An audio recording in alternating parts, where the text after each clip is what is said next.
Yeah, this has spoilers in it, and stuff like that.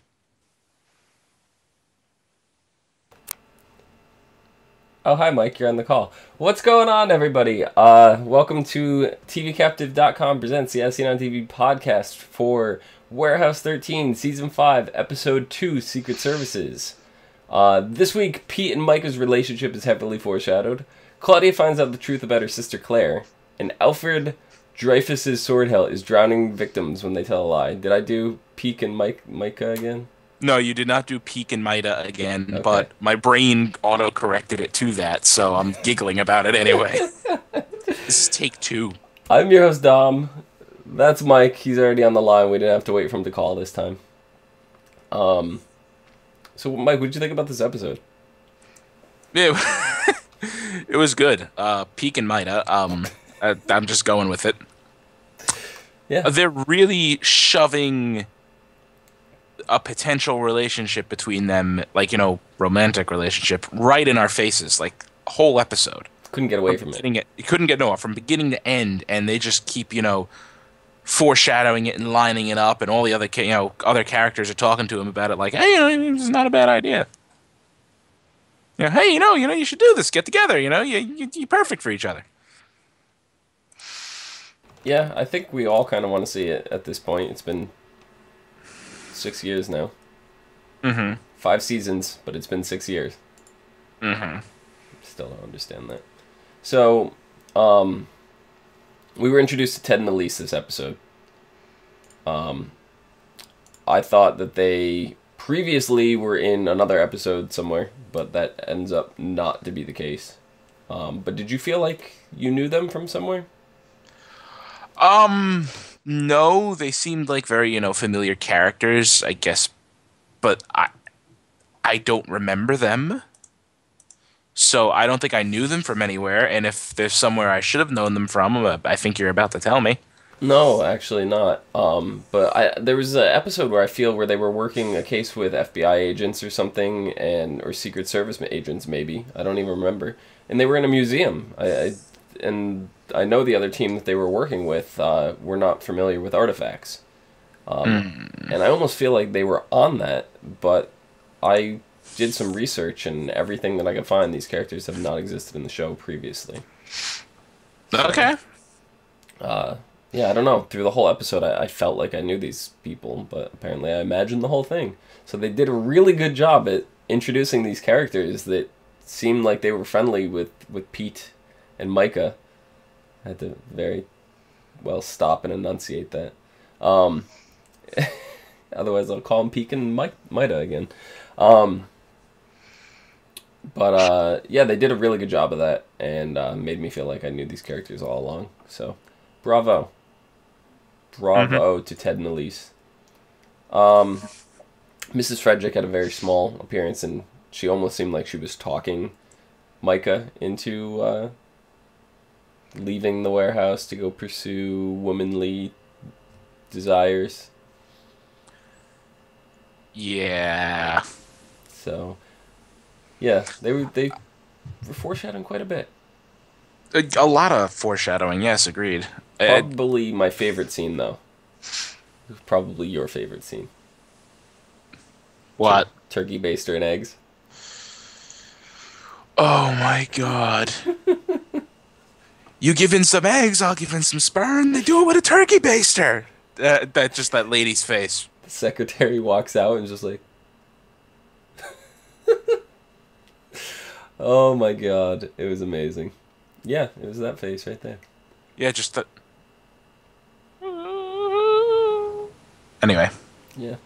So we learned a lot about Claudia as well because we have a lot to resolve with Claudia this season. With her sister Claire, and they end up using some memory walking baby shoes to go back in to Artie's memories and extract some information, and then in turn there's not enough information, so they go back into Claire's. But what did you think about the whole warehouse case with Claire? Um, finally gave us some answers as to why Claire is such a dangerous lady. It's really not her fault. And, gives Claudia some closures to what happened to her parents. It wasn't her fault. Right. Because I we was I had was all we very relieved that it was not Claudia's fault because that would have yeah. just destroyed her. It's like, my parents died in a car accident, but have you ever seen a car throw itself into a tree? And then I'm like, okay, and then you reeled Claire's a psychic. I'm like, okay, so she probably got pissed off and threw the car at the tree with the parents in it. And then, yeah, that's what she did. But she didn't just throw the car against the tree. She just went smash, smash, smash, smash, smash, smash, smash, smash, smash.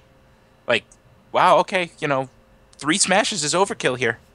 Yeah, definitely overkill. Definitely. Um, yeah, like I said before, I was very relieved because they were kind of building up to this whole thing that it was Claudia's fault, and I should have seen the bait and switch, but I didn't, and I really did feel like it was Claudia's fault. Mm-hmm. Very relieved to know that. But before going into her sister's consciousness, Claudia promises to leave it alone after knowing what happened to her sister. Mm-hmm. Based on the previews for the coming episode, that's Mm-hmm. clearly not the case. Exactly. So, why do you think Claudia wasn't willing to leave this alone? But I don't know. Probably because she feels like, how am I going to put this? How am I trying to put this? Her sister's there in an artifact-induced coma now, and as Claudia put it, Artie means well, and he says he's tried everything, but I can't leave you like this. So she's probably going to try to, you know, give Claire some semblance of a life back. Maybe. Yeah, yeah. Maybe not. I don't know. They got to be using some kind of artifact to do that. We did see that in previews. We saw actually Micah looks just like Claire did in this particular episode. Mm-hmm. She's got the glowy eyes. She's in a tornado. She's got purple gloves on, so we know she was handling an artifact of some sort. So I'm not quite sure how that came to pass. But since there wasn't a whole lot to talk about this episode, I figured we'd spotlight the actual individual artifacts. So we had the memory walking baby shoes, which were the bronze baby shoes that, when held, they're allowed a person to relive their memories. They're used by Artie, Steve, Claudia, and Claire when looking through the memories of the case involving Claire Donovan, and the case also involving Francis Farmer's music box. What did you think of this particular artifact, the bronze baby shoes? The memory walking bronze baby shoes? Yes. Say that 10 times fast. Memory walking bronze baby shoes. Memory walking bronze baby shoes. Okay. We got rubber baby buggy bumpers. Rubber baby buggy bumpers. Rubber baby buggy rubber bumpers. baby buggy bumpers. Rubber baby buggy. Yeah. I hate Robin Williams for being able to say that so fast, like rubber baby buggy bumpers. He practiced this for 30 years, so it's just like muscle memory or something. Rubber baby buggy bumpers. Rubber baby buggy. Rubber baby buggy bumpers. Yay! There you go. Keep practicing. We saw these in a previous episode, right? They seemed familiar enough, so yeah, I don't think they spent a lot of time setting them up. I remember the breakaway from it. Now I'm looking it up because I'm really curious, but I think it was from last season. Because I remember the whole everything goes stained glass and then shatters away and they're somewhere else. Yeah, it was in the episode Shatters. It was in season 3, not season 4. Okay. It was season 3, episode 9, Shatters. Or Shadows. Shadows. Okay, that works. They Pete and his mother used them. Right, that's why I remember it. Yep. Okay. So. Yes. So then the major artifact that was used as a weaponized terrorist kind of device was Alfred Dreyfus's sword hilt, which when someone looks at the hilt, the next time they lie, their lungs will begin to fill with seawater until they drown. What'd you think of that one? Probably not a pleasant way to die. No. Not at all. But Yeah. it seemed like they just stuck this thing and put it on the shelf. Don't they have a special section in the warehouse for dangerous artifacts like this? This one is very dangerous. Yeah, usually they have special stuff, but you know what? It was probably never recovered, No, right? they put it on the shelf. Well, they put it on the shelf towards. Oh yeah, they put it on the. I guess it's not that dangerous. I don't know. It seemed pretty dangerous to me. Yeah, I guess it does seem kind of dangerous. You can drown people, but it's not. I guess maybe it's not.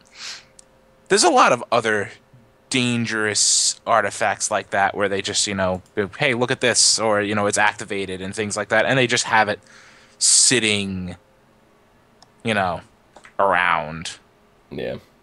But and then to counteract the water that would fill up in your lungs, they used a silver necklace from the Atacama desert mines, which it's made of silver, came from the mines, which is the driest place on Earth. So driest not polar region on Earth. Yes. So it was basically used to extract the water out of their lungs. Mm-hmm. So I think it was pretty clever, and we had talked about this last episode, whether or not they would use artifacts for good. And I do forget every now and then they do. But yes, just in extreme circumstances. Agreed. So that was nice.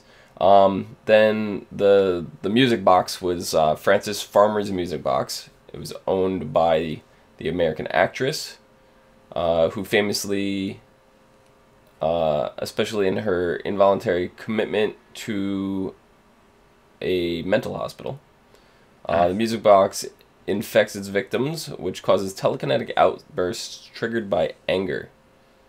Claire bought the music box after she opened it up and activated it. It is currently destroyed. Mm-hmm. So, with that artifact destroyed, there's no way that they could have bagged it, which is why Claire had to be induced in that coma. Right, there was no way they could have bagged it, neutralized it, and done all that lovely stuff they usually do, so she pretty much screwed herself over. Yeah. Unknowingly. Unknowingly screwed herself over, but she did. Yeah. So then we saw two artifacts that were used on Claire herself this episode, which was Oliver Sacks' record player, which was used to keep her in a perpetual coma. The guy was a neurologist. Yes. And Joseph Pilates. I'm terrible with pronouncing things. Joseph Pilates resistance bands, and it was used to keep Claire's muscles from moving. Used to keep her muscles from not decaying and her circulatory system going. And guess who Joseph Pilates? What Joseph Pilates is famous for? Yoga? Totally. He invented yoga. Did he? To go with that. No. Pilates, the exercise. Yeah, that's where I was going with that. You said yoga. Yeah, yoga's exercising. Mm-hmm. I was on the right track. Give me a break. Okay. Break me off a piece of that Kit Kat bar. No. No. It's my Kit Kat. So, next week, the episode is called A Fair to Remember. And in it, Pete and Steve search for a dangerous artifact at a Renaissance fair, while Claudia takes a risk to revive her sister from an artifact-induced coma. So, The Renaissance fair. Yes, it was a Renaissance fair. It looked amazing. I can't wait to see this episode. I did actually watch a little preview they have if you go on the Warehouse 13 official website, or if you have like on demand or something like that. They do have some behind the scenes kind of things going on, interviews and whatnot for the final season. And they were talking pretty extensively about the Renaissance fair and how much fun that they had and how it looked like an actual Ren fair. And it was one of their favorite episodes. Their favorite is actually one coming up, which is like a Spanish like reality sitcom thing they get trapped in. So I'm looking forward to that. That'll probably be coming up after the Ren Fair episode. Mm-hmm. So, because that episode is called Savage Seduction, episode 4. So, I have a feeling that that's going to be that. And it was based on, I forget the actor, Saul, that plays Artie. Saul Rubinek. Yeah, he, was it was Psych that he was in. They did a very similar style episode. And Saul was the director of the Spanish soap opera TV show. So he said he had a lot of fun on that, and that kind of inspired some of the events that happened in Warehouse 13, this particular episode. So definitely looking forward to that. But I don't know. I guess we know Micah is working with Claire. I think she's gonna help Claire because we see Micah doing the same thing that Claudia did. So I'm assuming that they're trying to extract the artifact remnants out of Claire. Mm-hmm. And it somehow gets transferred to Micah, which is probably gonna cause lots of problems. But what kind of dangerous artifact do you think we could expect at the Ren Fair?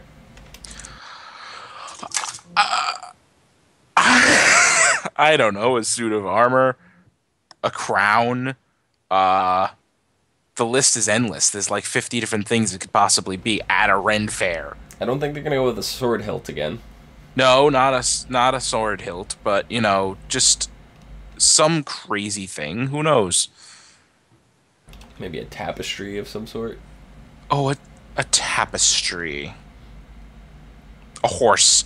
It'll be a horse. No, artifacts aren't usually living things, but it's a horse. Totally a horse. No, And it was King Richard the Lionheart's left gauntlet. I don't know. I'd laugh my ass off if it was close. what if it's Arthur's round table? Sure. Oh god, if it was Arthur's Round Table, there'd be a lot more than one person affected. Yeah, exactly. Yeah. So it would be interesting. I think the only thing that I need to see this season to be happy is H.G. Wells. Eh. They're doing such a great job. They're tying things up. They're still doing their shenanigans. They have time to fool around and laugh and joke. There was that was my concern, and this was really the first episode that they filmed. Secret Services here. This particular episode was the first they filmed for this season. The episode 1 was filmed with the last season's stuff. So the fact that they still had plenty of time for jokes and shenanigans, and it was a nice relief for me. Mm-hmm. So, you can see they're going to a Ren Fair. We know that the Spanish telenovela, whatever they call those, is coming. So we know that there's still a lot of fun episodes left. So Hopefully, they said they were going to have fun with this season. yeah, Yeah, I just want to see it. and there was no Benedict Valda this episode. No, so I wonder, he's probably going to be like the last bad guy they have to deal with. Yeah, so he's lurking in the warehouse, and they don't know. He's around. At He's least somewhere. we think he's in the warehouse. He could have left the warehouse by now, but he debronzed somebody. Right, he did, didn't he? So we don't know if he debronzed Paracelsus again, Yeah, which would be the assumption. or somebody completely different. I was gonna say McPherson, but I think he's dead. Yes, McPherson died. Yeah. He disintegrated. I wish we could get some McPherson back, Yeah, I liked him. but I think that about wraps things up for today. Hmm. Mike, where can the people find you? Yeah. On Twitter at Thilladren, Thilladren. You can find me down below at down there. Down there. Phenomenon, Phenomedom. You can find us both and more on tvcaptive.com as well as slash ASOTV podcast on Twitter, Gmail, G+, Facebook, and right here on YouTube. Feel free to like, subscribe, comment, give us feedback, tell us what we're doing wrong, tell us what you'd like to see. Even shows that you think we might be interested in. And maybe we will cover them. Till next week. See you guys later. Bye. Oh, that's me. That's you. That's me. That's maybe you. That's not me. That's not you. No. No. Definitely not me. No. Is that McPherson? Maybe. No.